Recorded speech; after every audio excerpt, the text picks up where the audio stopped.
Muchas gracias. Muy buenos días.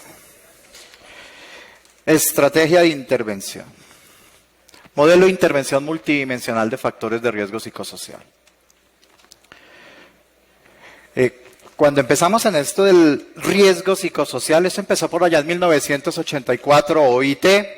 La OIT empezó con mirando la definición de riesgo psicosocial y lo veía desde dos instancias. Una, todo el tema del rendimiento, que es la parte que coloca la empresa, el medio ambiente de trabajo, contenido de trabajo, condiciones de la organización, nuestra cultura, el cómo hacemos las cosas. Por el otro extremo está el ser humano con todo lo que trae. Educación, necesidades, experiencias, sus costumbres, su cultura y el tema de las condiciones personales, su ADN, sus experiencias, sus vivencias, sus factores de estrategias de control. Todo ese tema unido es lo que genera los factores de riesgo psicosocial. Entonces ellos definían que los factores de riesgo psicosocial era integración entre las necesidades de la organización y las necesidades del trabajador. Básicamente era por ese extremo. Y después nosotros aquí en Colombia montamos nuestra batería de factores de riesgo psicosocial, sale la 2646, 4 años después sale la batería y nos muestran este modelo que si nos damos cuenta es lo mismo que nos decía la OIT, pero nos lo pusieron en dominios sin dimensiones. Entonces, dominios, demanda del trabajo, control, liderazgo y recompensa. Y ellas tienen unas dimensiones. Gracias. Cuando nos entregan el diagnóstico, lo podemos ver como lo mostraba la doctora Cadaví, o lo podemos ver de esta manera. Dominios, forma A. Entonces, como sabemos, la forma es para líderes, para profesionales, hasta técnicos. Nos muestran esto. Y esos números, entonces nos vamos a la tablita donde están los baremos y empezamos a mirar, y en liderazgo sacamos 43.9, liderazgo por aquí, eso está muy alto. Control sobre el trabajo, 51.8, nos vamos para el baremo, muy alto. Ya tenemos dos muy altos, de acuerdo a la 2404, entonces tenemos que hacer medición cada año.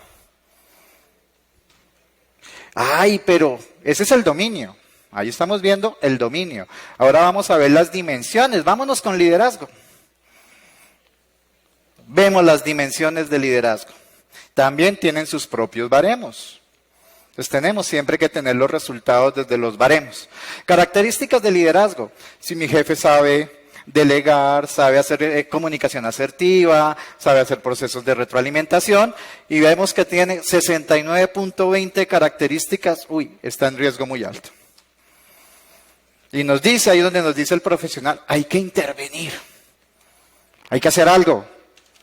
Aquí nuestros trabajadores están desmotivados, hay problemas de comunicación, ¿y ahora qué hacemos? ¿Que debo intervenir qué? Entonces nos dicen los empresarios. Y nosotros ponemos esta cara. ¿Y cómo hago eso? ¿Qué voy a hacer? Empiezo a preguntármelo. ¿Qué debemos hacer? Una investigación documental previa, buscar nuestra cultura. Recuerden que cada organización tiene una cultura propia. Una cultura propia, una forma de hacer las cosas. Si yo no alineo mis procesos de intervención a la cultura organizacional, la cultura se los come, no funcionan. La gente no lo va a asimilar, no lo va a asumir, no va a funcionar. Me monto el taller y nadie va. ¿Por qué? Porque mi cultura no está diseñada para eso. Entonces lo primero que yo tengo que hacer es investigar cómo es mi cultura, mis manuales de procedimientos, mis procesos, la cultura, la subcultura y la cultura formal. Debo revisarlas porque la subcultura también influye muchísimo. La cultura formal es mi misión, mi visión, mis principios, mis valores, lo que yo tengo inscrito. La subcultura es las relaciones entre los trabajadores que crean su propia cultura. Cada área tiene su propia cultura. Son esas subculturas. Tengo que evaluar cómo intervengo cada subcultura. Por eso es importante este procedimiento. Y aquí es donde usualmente fallamos. Porque montamos estrategias sin ver a qué empresa se lo montamos o cómo lo montamos en la empresa. Debe alinearse a la cultura. Después de que ya he evaluado esto, tengo que ver el diseño y la implementación de acciones. Y aquí en el diseño es donde uno aplica todo ese marco sociodemográfico que montó para determinar qué variables va a medir, cómo va a ser los cruces, como lo explicaba la doctora Luz Clemencia Cadaví, ella sacó las variables y lo sacó por área. Dice, voy a intervenir en esta área esto, voy a intervenir en esta área esto, pero como el marco sociodemográfico me permite por cargo, cómo están mis asesores, cómo están mis profesionales, cómo están mis técnicos, cómo está el nivel asistencial, yo puedo generar 1000 variables y medir cómo están de acuerdo a las variables. Nosotros le preguntamos la edad en el marco sociodemográfico. Yo puedo decir, oiga, en el rango de 25 a 30, ¿cómo estamos? En el rango de 35 a 40, ¿cómo vamos? Y puede generar unos mecanismos de intervención focalizados por un área, por un cargo, por una edad, por el género. Porque nosotros tenemos ese marco de sociodemográfico, no solamente es para que cumplamos con la norma, es una herramienta que nos permite cruzar información y determinar de qué manera puedo intervenir mucho mejor, mucho más focalizado y que tenga un impacto real a quien va dirigido. Y con eso optimizo los recursos además. Entonces, diseño e implementación de las acciones, las diseño cualquiera de las variables que ustedes determinen. La edad, el género, lo que ustedes quieran, hacen el diseño y implementan. Después de que implemento, hago seguimiento y estandarizo las acciones. Siempre debo hacer las acciones. Yo no puedo hacer una intervención para todo el mundo sin saber si es efectiva. Debo hacer un grupo focal, debo tener grupos testigos, cualquiera de las variables de investigación que podamos hacer para determinar si la variable definitivamente impacta. Y no botarme de pleno a hacer una aplicación para todo el mundo sin saber si va a tener la acogida y va a funcionar. Es importante primero probar, hacer una intervención con un grupo específico y ver si funciona. Si funciona, la hacemos para los demás. Y aquí es donde empieza el tema multidimensional también. ¿Qué debo intervenir? Aquí nos dijeron intralaboral, extralaboral. Sí, pero ¿qué debo intervenir? ¿Desde dónde lo debo mirar? ¿O cuál es la posibilidad de mirarlo? Por un lado puedo intervenir, uno, desde el ser, desde el individuo. Otro, desde lo social en la organización. Nuestra organización es un complejo social, es una sociedad completa. La cultura organizacional es eso, es una sociedad. ¿Puedo intervenirlo ahí? Aquí, el ente social. Ahora, con todo el marco normativo, con todo lo que ha salido, debo incluir el núcleo familiar. Si yo no incluyo el núcleo familiar, muy posible las estrategias de intervención no van a funcionar, porque muchas de las estrategias de intervención dependen de que en la familia, en la casa, también se apliquen. A mí, ¿de qué me sirve hacer estilos de vida y trabajo saludable cuando el señor llega a la casa y le dan mala alimentación? Cuando el señor llega a la casa y se encuentra todos los problemas, mala comunicación, debo incluir también al núcleo familiar y la norma nos lo está exigiendo. Cada vez vamos más hacia ese lado, incluir al núcleo familiar en los procesos de intervención. Y por último, o lo principal realmente, no es lo último, la organización, la estrategia. Todos los factores de riesgos, incluido el factor de riesgo psicosocial, se deben tratar de la misma forma. Si nosotros vamos a hacer higiene, entonces hacemos GTC 45 o cualquiera de las matrices de identificación y evaluación de peligros, identifico el riesgo, en higiene voy y hago la medición, después de que hago la medición me voy a los TLB y determino cómo estoy frente a los TLB, pongo una estrategia de control y un seguimiento, aquí funciona exactamente igual. Entonces, cuando nosotros nos quedamos aquí en el individuo, siempre lo he dicho, eso es un EPP psicológico. Y si nosotros sabemos la escala de intervención, los elementos de protección personal o individual es lo último. Y es lo que menos interviene realmente porque depende de que el trabajador lo ejecute. Entonces siempre debemos empezar por aquí. La organización. Vamos a ver un video de un proceso de intervención desde la gestión de talento humano. Vamos a ver un proceso de selección y se van a dar cuenta que es totalmente diferente. What's your management style? Passionate. Passionate. Passion. And what's your biggest weakness? Being stubborn. Stubborn, I think. Okay, give me one reason why I should hire you. Because sports is my passion. I'm really passionate about football. Really like a football.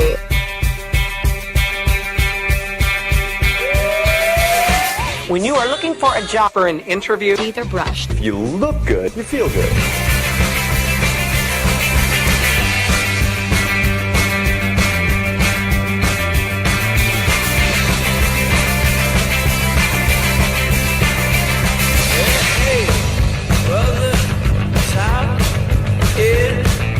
Hi. Hello. How are you? Vincent Amara. Okay, Reens. Okay.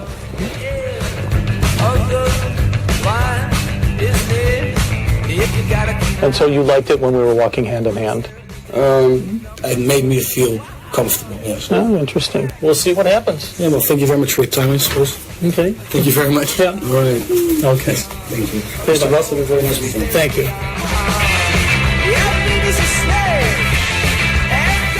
So are you sure? I'm fine. I'll get a little water in a second.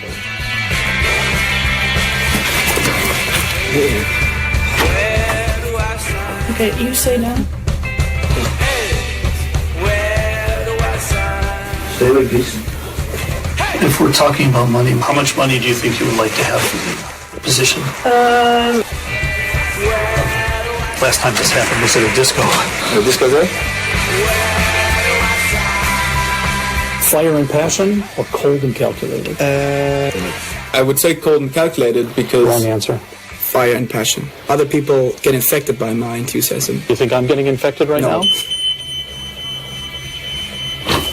We need to go. Come, Simon, Mr. Ross, please. Come on, we need to get going. Missing a hand here. Can you help us, please? Sir, can you help us, please? There's a fire or something. We have a gap here. Sir. This one. Hold your weight back. Okay, he's okay. Okay.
Este es un proceso de selección de una empresa de nivel mundial.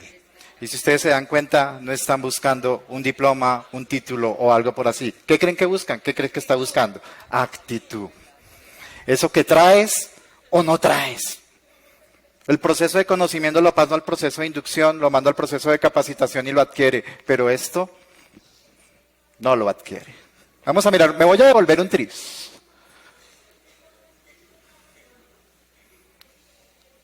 Aquí, si miramos con una sola cosa, un proceso de selección adecuado, porque yo no contrato un perfil, yo no contrato un diploma, yo contrato un ser humano que trae aptitudes, un ser humano que trae una forma de ver el mundo y tiene que alinearse esa forma de ver el mundo con la misión y el objetivo de la organización.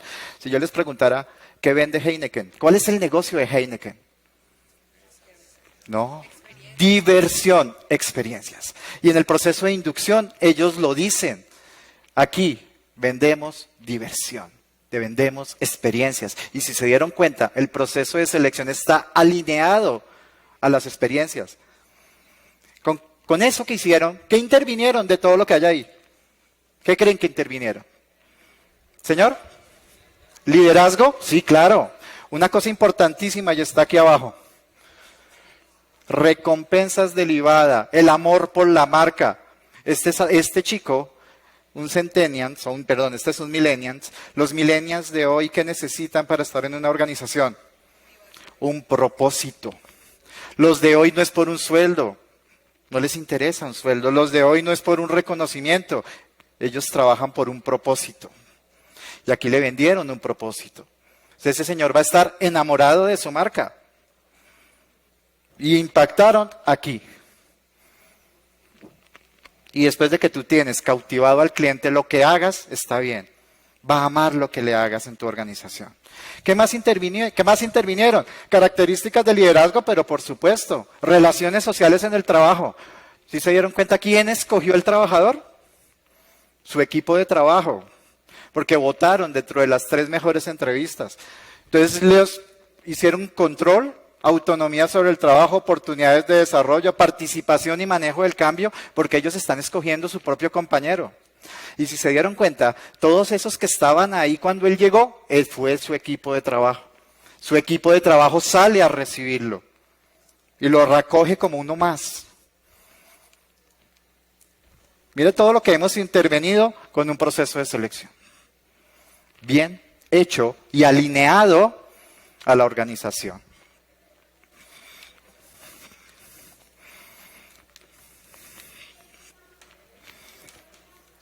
Entonces, si revisamos, ¿intervinimos la organización? Claro que intervinimos la organización. Trabajamos clima. ¿Intervinimos en el trabajador? Que lo lleven a uno al Juventus y en pantalla gigante delante de 85,000 personas le digan, tienes el puesto de trabajo. ¿Si vieron esa cara de felicidad? Esa es la cara Mastercard, eso no tiene precio. ¿Lo social? Sí, su equipo de trabajo salió a recogerlo. ¿La familia? La familia del trabajador, eso no se ve ahí, pero la familia está en las graderías viendo cómo su hijo es grande por 15 segundos. Entonces, impactamos las 4 dimensiones con un proceso de selección bien hecho. Sigamos. Dimensión organizacional, y aquí es donde venimos. Con la 2404 se acogieron las guías de intervención. Y las guías, diseño de puesto de trabajo, claro. Esto viene siendo como la sustitución, la eliminación, los controles de ingeniería. El control de ingeniería aquí no es mostrarse una gran cosa, es hacer un buen diseño de puesto de trabajo. Diseñe bien el puesto de trabajo. ¿Qué más puede hacer desde la organización? Diseñar un buen perfil del cargo. Selección de personal. Nuestro ejemplo estuvo aquí. Pero para que esto se diera, yo tuve que haber hecho un muy buen diseño de puesto de trabajo y definir qué necesitaba de ese nuevo candidato, de ese nuevo colaborador. Y después de que ya defino qué necesito, creo el perfil. Mi proceso de selección. Después del proceso sigue el programa de inducción y reinducción. Permanentemente tengo que estar haciendo proceso de inducción y reinducción. Todo el tiempo. Todo el tiempo. Que es que no tengo tiempo. Que es que eso me cuesta mucho. Pruebe con los errores de un creativo. Sin conocimiento. Complicado.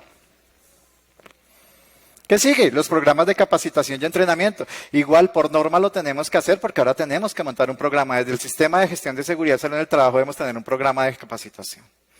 Desde seguridad y salud en el trabajo. Intervención sobre características físicas y ambientales. Y aquí sí es las características físicas y ambientales, iluminación, ventilación, temperatura, humedad. Eso va ahí. Promoción de una comunicación adecuada, desde lo organizacional. ¿Cómo comunico las cosas? ¿Cómo le llego a mis trabajadores? Pero para eso debo tener muy claro cuál es el perfil de mis trabajadores. Últimamente me gusta mucho el ejemplo de comparemos McDonald's con Cres and Wafers.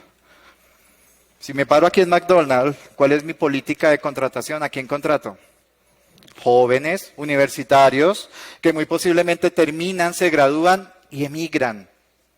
Yo no quiero tener aquí gente mucho tiempo, pero si me paro en el lado de Cres, ¿qué contratamos?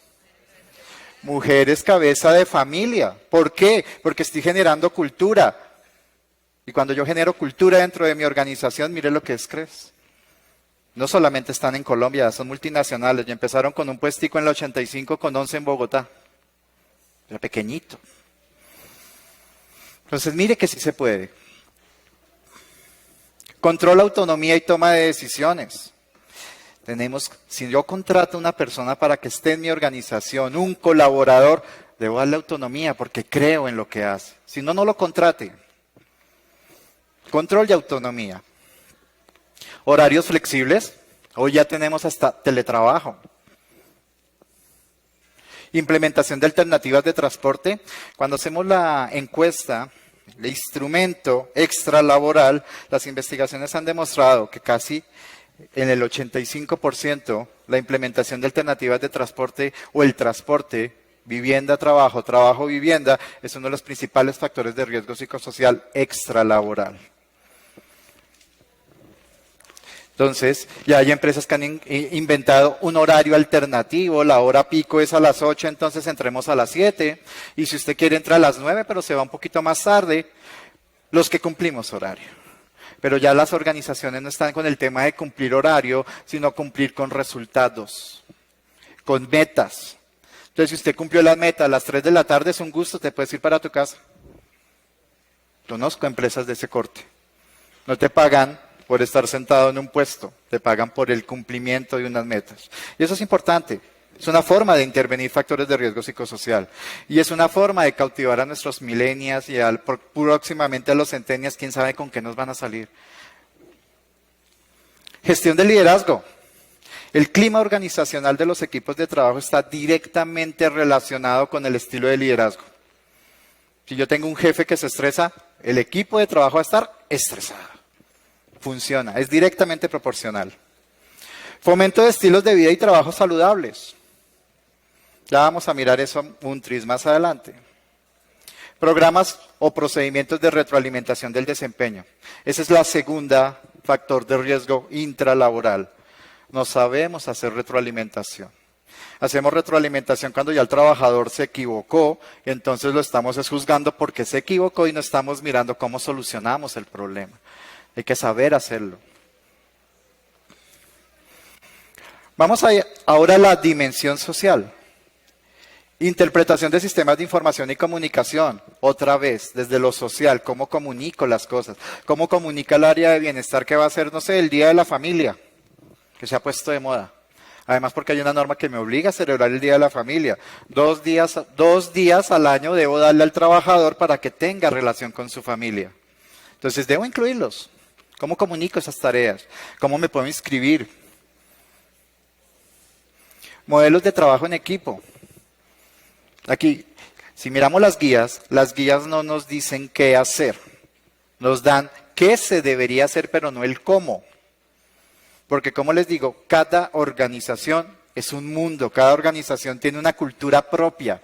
Entonces, los modelos de trabajo en equipo los debo generar desde cómo tengo mi organización. Si soy una estructura piramidal, si trabajo por proyectos, ¿cómo lo gestiono? Eso lo debo tener claro. Modelos de trabajo en equipo. Regulación de conflictos y procedimientos para su gestión.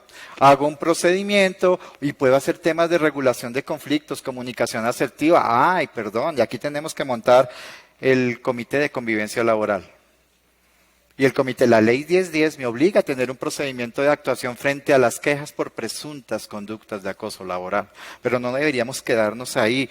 Debemos generar un tema de amigos, de solucionemos los problemas de manera gana-gana. Eso es aquí, pero tengo que hacerlo desde la cultura de la organización. Procesos de socialización y entrenamiento de relaciones interpersonales. ¿Cómo nos relacionamos? Pero si mi empresa ha generado procesos competitivos en donde yo tengo peleando a las áreas, esto no se va a dar.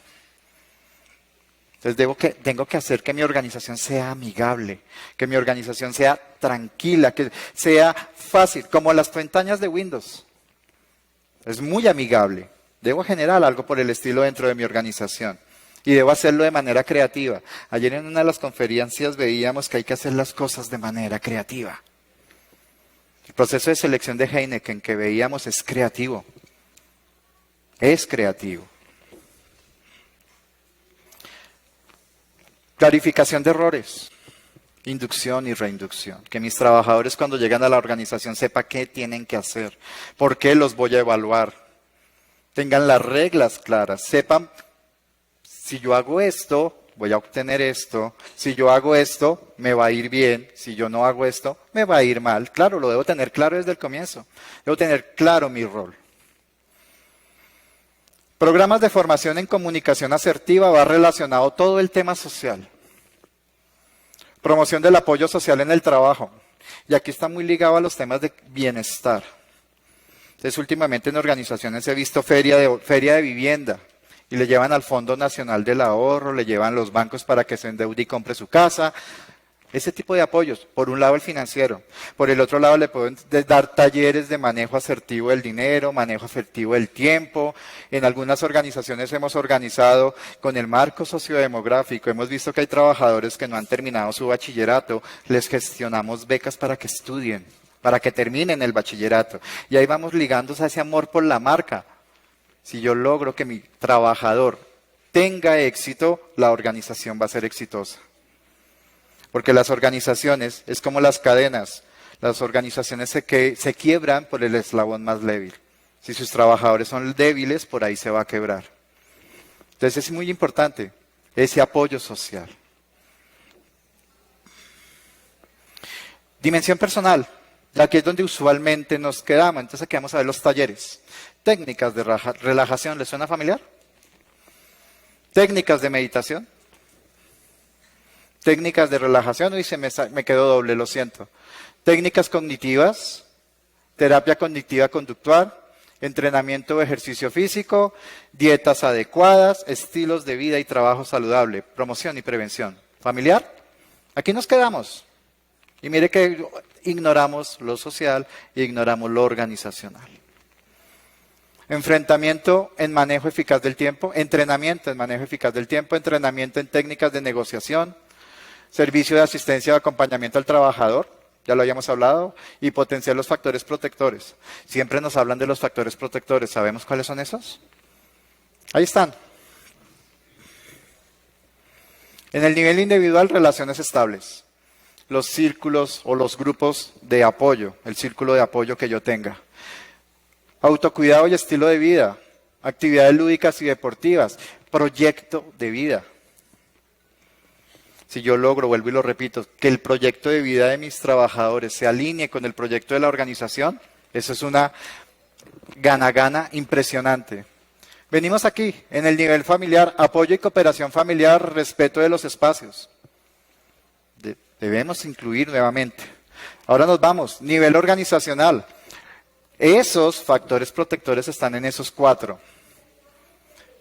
Redes que promuevan conductas saludables. Hagamos ejercicio. En la anterior empresa en la que estábamos, desconectábamos los ascensores impares lunes, miércoles y viernes. Los obligábamos a subir por las escaleras. Y los martes y jueves, los pares. A lo último, terminamos apagando un ascensor en la mañana y otro en la tarde. Y los obligamos a caminar. Saludable. Montaron estos aparaticos donde uno mete la moneda y saca algo de comer, las papas, la gaseosa, muy saludable. Nosotros enseñándoles talleres de ensaladas, talleres de no sé qué, y el puesto, la Coca-Cola y las papitas fritas. Hablamos con bienestar y ya pusieron frutas. Mejoró el ejercicio. Hay que ser coherente. Oferta de actividades. Programa de formación de habilidades y competencias. No tengamos miedo de capacitar a la gente. Lo máximo que puede pasar es que se va para la competencia. Pero se va y se va bien.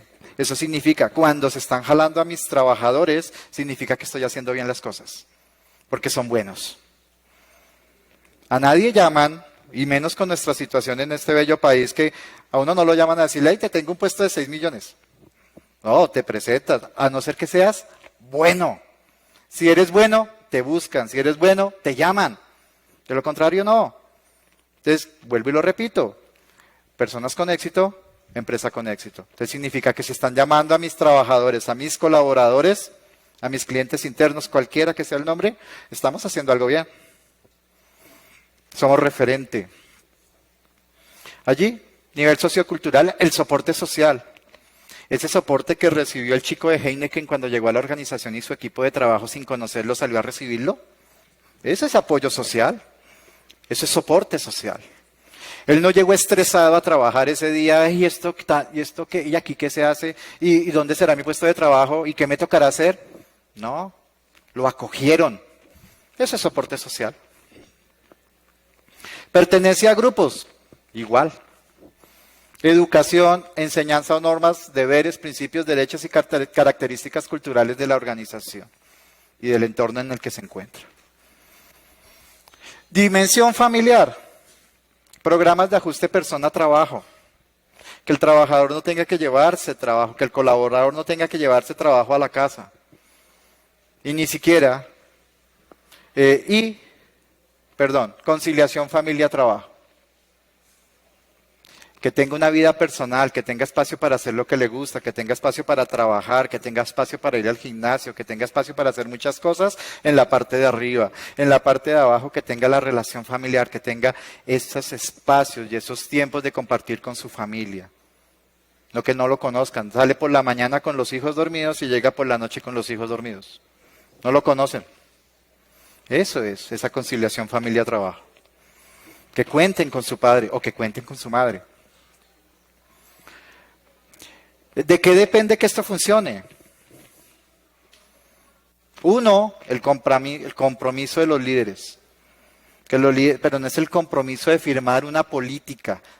Es el compromiso de generar unos recursos. Es el compromiso de ser el primero que está en la actividad.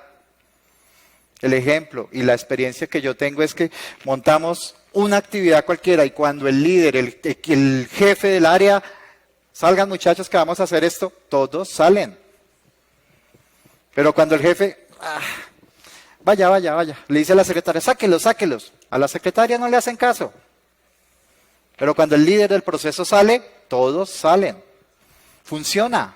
Pero ese es el liderazgo real en las actividades. Que esté ahí empoderado, que facilite, que apoye, que motive. Es eso. Un adecuado diagnóstico de factores de riesgo psicosocial. No solamente es aplicar los cuestionarios, hacer el análisis, hacer el cruce con los baremos. Mire lo que les dije. Antes de montar unos procesos, unas actividades, debo haber hecho todo ese ejercicio previo.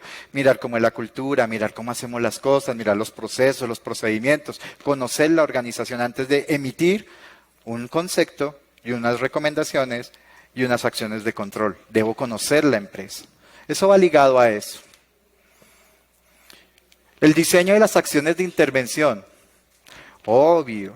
Aquí también empezamos a tener un programa de vigilancia epidemiológica claramente definido, porque los procesos de intervención en riesgo psicosocial se deben hacer desde el PBE.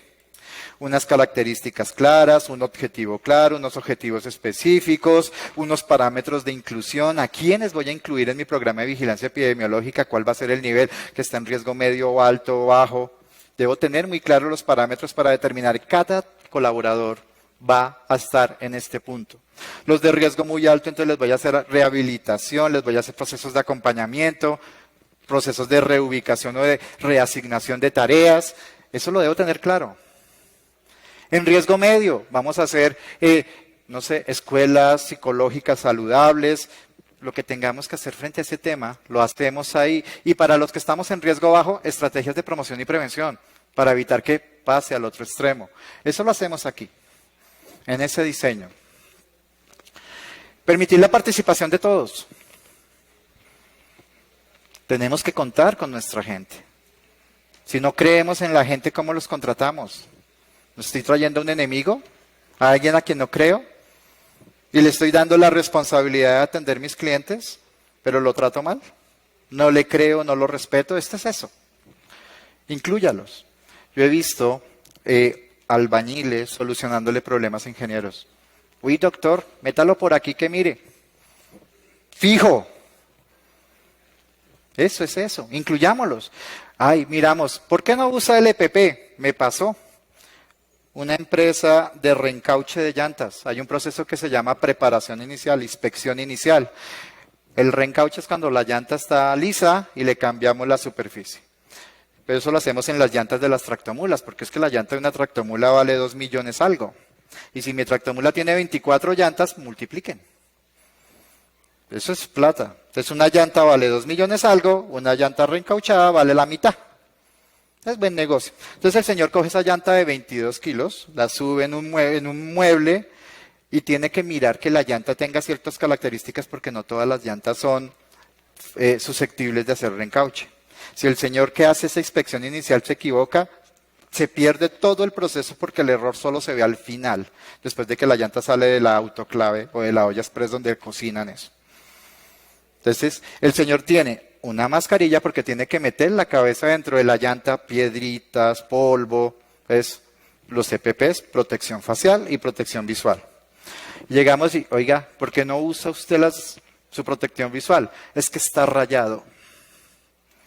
Ha cumplido con su misión, pero está rayado. Entonces, al estar rayado, no puede ver muy bien ese proceso de inspección que tiene que hacer. No siempre la culpa es del trabajador, que es que no quiere utilizar los EPPs.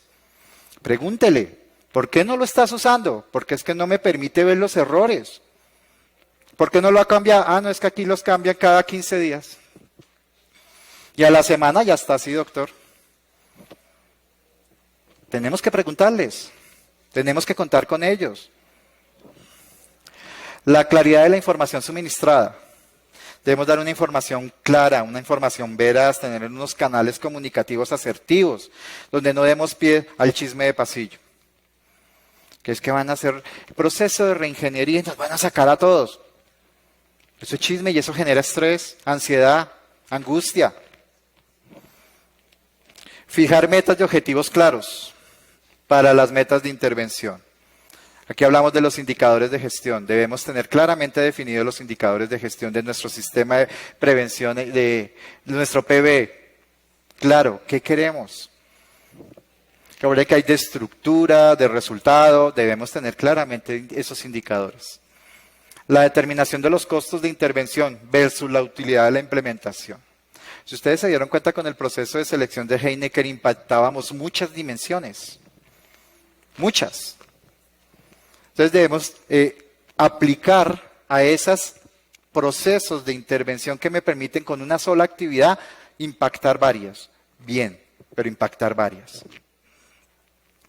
Experiencias exitosas. Voy a mostrarles 2 experiencias exitosas. Una nuestra, de la ciudad de Bogotá, y una española que está muy bien documentada. Empresa del sector industrial, ubicada en Bogotá, con 246 colaboradores. ¿Qué tiene? ¿Cuáles son sus principales áreas? Un área administrativa, un área de producción, un área de logística y un área de comercialización. Lo usual en nuestras empresas. Y aquí están las estrategias de control. Tenían 5. Establecer una adecuada gestión del talento humano como factor competitivo real. Una gestión de talento humano bien hecha.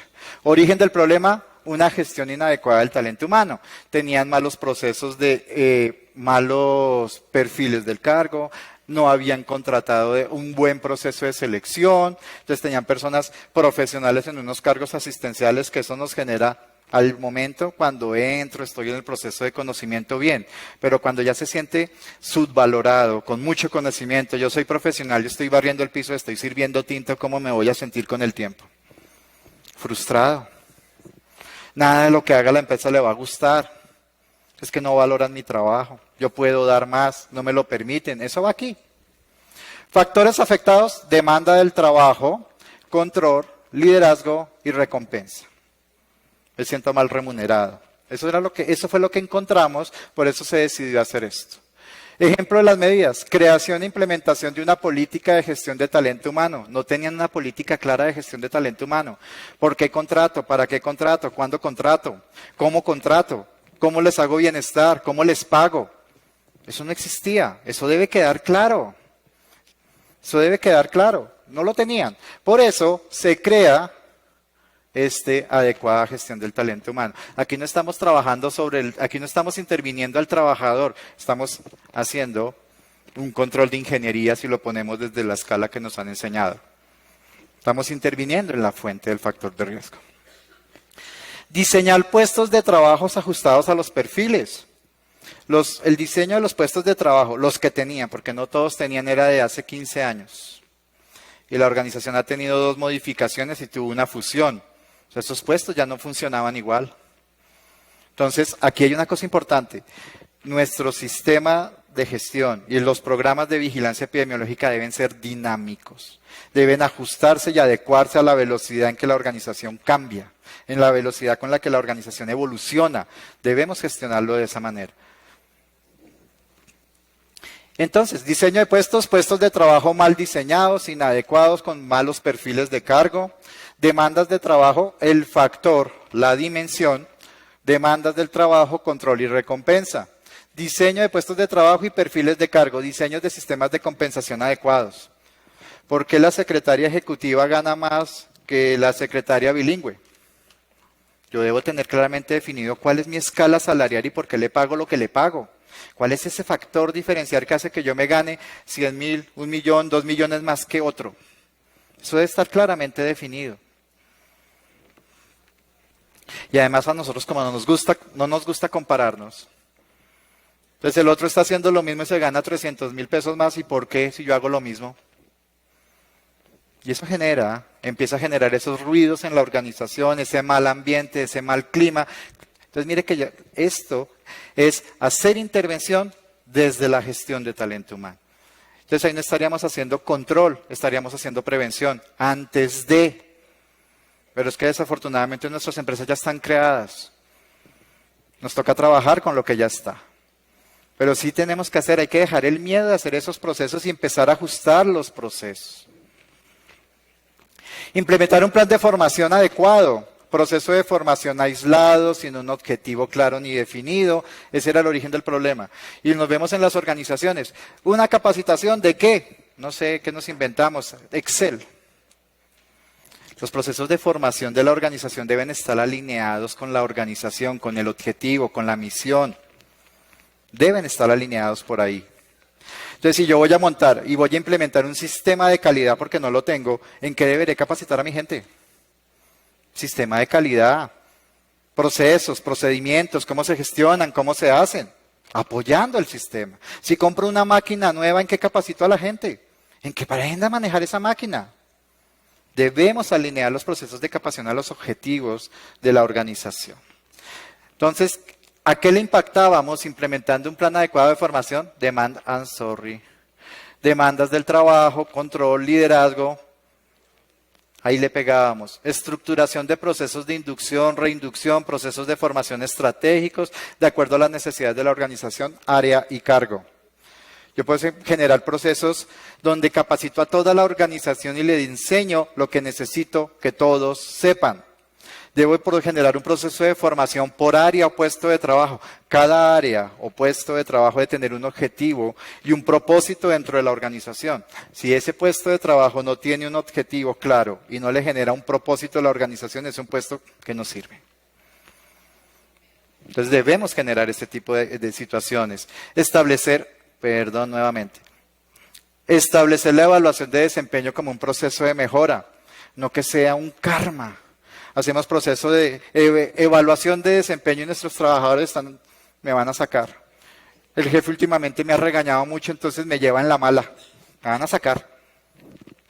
Si usted le genera un proceso claro y definido, va a ser mucho más fácil, pero un proceso claro y definido para ver en qué está fallando mi trabajador, romper esa brecha, capacitarlo, entrenarlo para que sea mejor.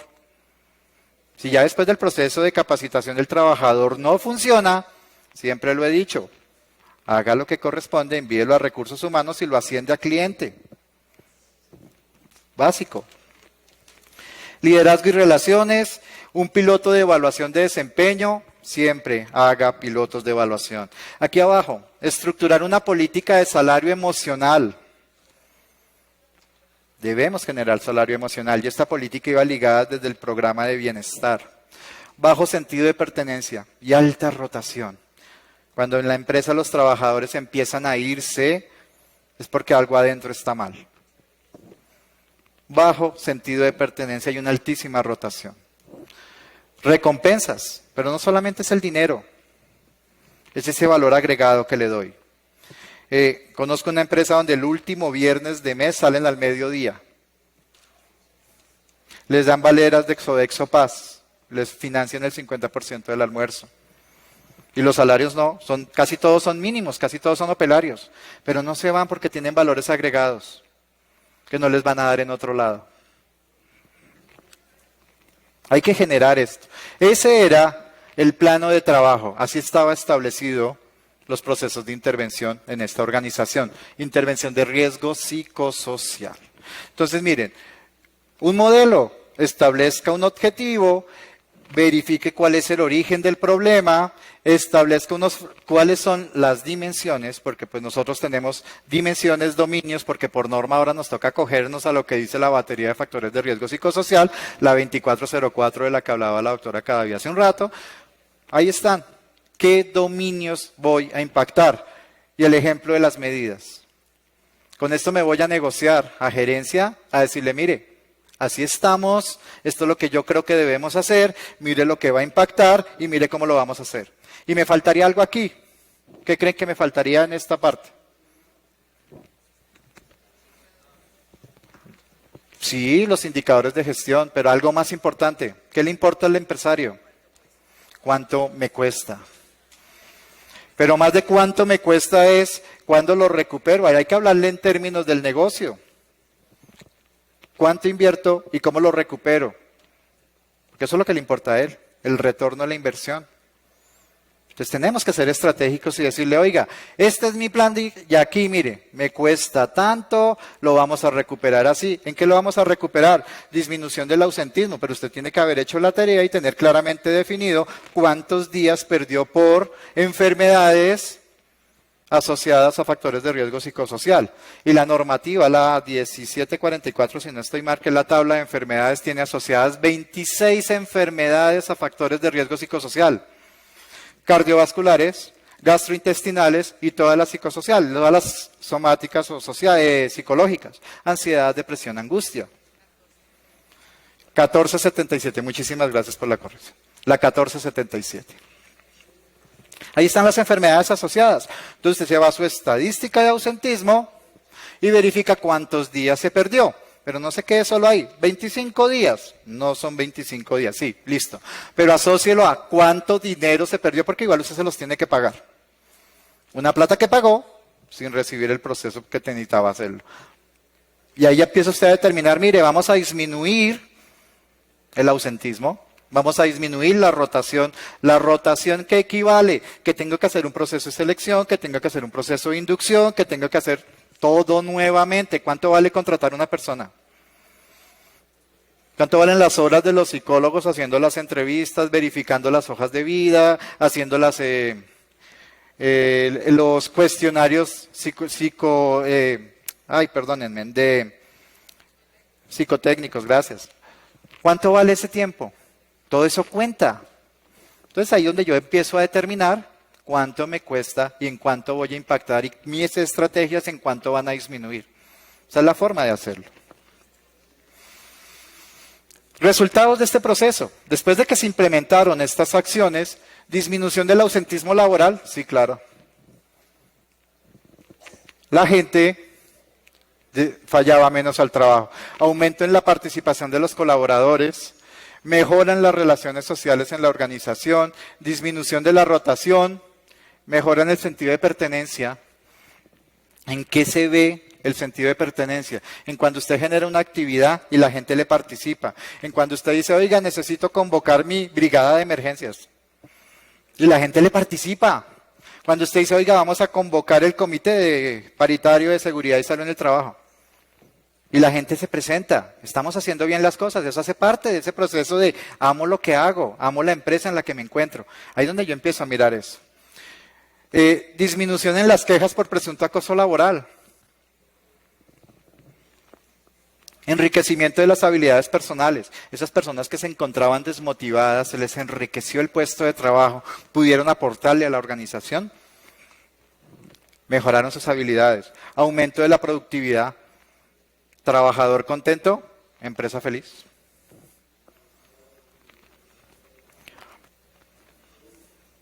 Experiencia número 2. Esta experiencia, como les dije, es de España. Hay un libro de experiencias exitosas. Fue creado por la NIEMS para los grupos sindicales. Lo encuentran en esa página. Ese es el nombre del libro y ahí está el número del libro. Tiene 14 experiencias exitosas, claramente identificadas, claramente definidas, cómo hicieron el proceso. Son experiencias exitosas que nos sirven para generar nuestros procesos y mejorarlos. Miremos esta. Ahí está el nombre, claro. Están descritas de manera científica y muy juiciosamente se han identificado. Esta es una bodega de vinos. Ahí está la descripción de la organización. Miren, ponen hasta el contacto, la descripción de la empresa. Y si uno llama, te contestan y te cuentan su historia. Es interesante. Ellos lo plantean de esta manera. Igual, el mismo cuadro que vimos anteriormente, pero ellos solo estaban definiendo. Nosotros anteriormente hacíamos 6, aquí son 5. Enriquecer el trabajo. Es una bodega, casi todos son operarios. ¿Cómo hacemos que nuestros operarios crezcan personalmente? Trabajos repetitivos, ¿cuál es el origen del problema? Trabajos repetitivos, monótonos, muy similares, con escaso margen de autonomía, pocas posibilidades de aprender cosas nuevas. Un montacarga, baje la caja, póngala, baje la caja, póngala, 10, un año, 60 días, eso va a aburrir. Trabajo repetitivo, factores afectados, baja influencia, alto conflicto del rol, altas exigencias sensoriales, bajas posibilidades de desarrollo personal en el trabajo. Ejemplos de crear círculos de prevención con participación directa de los trabajadores. Ellos empoderaron a sus trabajadores, crearon círculos de prevención donde ellos mismos generaron las acciones de intervención.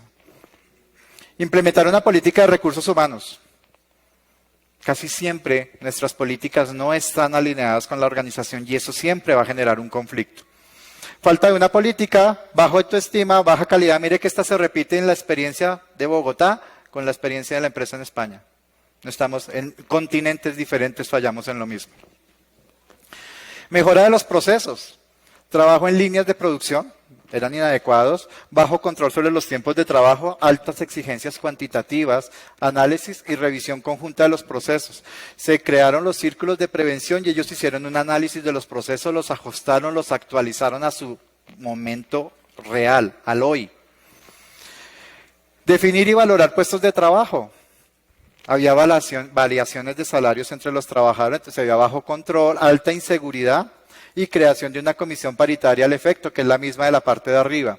Implementar una política de comunicación sobre la cotidianidad. Entonces, antes de empezar a trabajar, hacían unos círculos donde contaban, hoy vamos a hacer esto, estamos así, cosas importantes. Falta de información a tiempo. Baja previsibilidad y asistencia en la dirección del centro a los círculos de prevención. No veían a sus líderes, nunca estaban. Entonces el que lideraba todas las mañanas el ejercicio de hablar con los trabajadores y contarles las cosas importantes de la organización era el líder. Eso ojalá se están preocupando por nosotros. Resultados, disminución de la conflictividad, mejora en el grado de influencia de los trabajadores, desarrollo de habilidades personales, los tuvimos en cuenta. Cuando ellos iban a proponer, dice la lectura que cuando ellos iban a proponer ejercicios, investigaron, me averiguaron, se incluyeron dentro del programa. Y como ellos lo plantearon, ellos lo acogen y garantizan que sus demás trabajadores y compañeros lo sigan, los incluimos, les dimos ese valor, se les dio ese valor. Claridad en los roles de cada trabajador, mejoría en las relaciones sociales, fortalecimiento de la comunicación y la organización, mejora de adaptación a las exigencias, satisfacción personal y mejora del sentido de pertenencia. Eso se logró, pero no solamente fue ahí. La empresa antes era así, esta de aquí. Después de los círculos de trabajo, esto si ustedes ven, no fue en 10 días, en 20 días, fue un trabajo de varios años. Entonces, la intervención de los factores de riesgo psicosocial no es una carrera de 100 metros planos, es una maratón. permanente, todo el tiempo. Generar cultura organizacional no se hace con un taller. No se hace con un taller fuera de la organización 3 horas y al otro día, aquí ya no hay problemas. No, hay que generar cultura. Y la cultura no se logra con un taller de 24 horas, de 2 horas, de 4 horas. Esto es de años, de proceso continuo. Cuando la empresa empezó estaba así. Cuando la empresa terminó se veía así. Y todo esto se logró con el apoyo de los trabajadores y con los conceptos y con las estrategias que los trabajadores plantearon. Al cambiarle esa empresa de esa manera, que mejoró los procesos productivos, porque como el empresario lo que le interesa es el retorno de su inversión, mire que impactamos lo que nos interesa a nosotros, el ser humano, pero también teníamos que impactar, tenían que impactar la organización. ¿Y qué hicieron? Mejoraron los procesos productivos. Cuando los procesos productivos mejoran, la organización produce más, vende más, gana más. Cambios en el ambiente de las áreas de trabajo. Se nota el cambio, es la misma empresa. Si ustedes entran a la página y buscan el beso, van a ver muchas más fotos de muchos más cambios de esa organización. Mejor mantenimiento de las instalaciones. Los trabajadores empezaron a preocuparse por la organización, el cómo se veía, porque su sitio de trabajo es donde más pasan tiempo. Lo querían ver bonito, se preocupaban por eso. Creación de vestuarios y comedor. Mejoras de los EPIs, elementos de protección individual. Reorganizaron los turnos, mejoraron los procesos. ¿Qué generó esa mejora? El apoyo claro de la dirección, intervenciones a la medida. Aquí no hicimos copy-paste, no se copiaron de nadie, porque fueron los mismos trabajadores los que crearon las acciones de intervención. Eran los que sabían los problemas, eran los que convivían con ellos, entonces las acciones de intervención salieron de ellos. Por eso era la medida. Intervención a largo plazo, tiempo, duró varios años. Retroalimentación permanente del proceso. Gestión de factores psicosociales y estrategias de comunicación efectiva. Las estrategias iban ligado a que se reunían todas las mañanas para trabajar, para informarles qué quería, qué se necesitaba. Eso fue lo que mejoró. ¿Preguntas? Muchísimas gracias. Muy amables.